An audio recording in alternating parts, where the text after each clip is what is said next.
പ്രിയപ്പെട്ടവരെ, ദുരന്തമുഖത്ത് നിന്ന് പല വാർത്തകളും നമ്മൾ കേട്ടുകൊണ്ടിരിക്കുകയാണ്. ദുഃഖിപ്പിക്കുന്ന, സങ്കടപ്പെടുത്തുന്ന, എന്നാൽ ചില സന്തോഷങ്ങൾ നൽകുന്ന, അങ്ങനെ പലതും.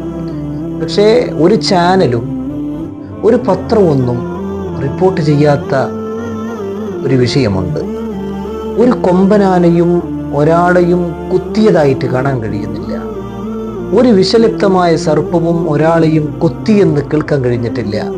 ഒരു നായയോ പട്ടിയോ ഒരാളെ കടിച്ചു എന്ന വാർത്ത ഈ നിമിഷം വരെ നമ്മൾ കേട്ടിട്ടില്ല. അള്ളാഹു കാക്കട്ടെ.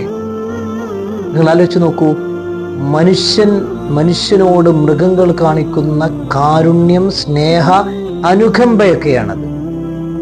ആ മനുഷ്യനോട് മൃഗങ്ങൾ കാണിക്കുന്ന സ്നേഹവും അനുകമ്പയും ഒക്കെ നമ്മൾ മനുഷ്യർ പരസ്പരം കാണിക്കുകയാണെങ്കിൽ എന്തൊരു സൗന്ദര്യമാണ് നമ്മുടെ നാടിന്, നമ്മുടെ രാജ്യത്തിന്, നമ്മുടെ ലോകത്തിന്.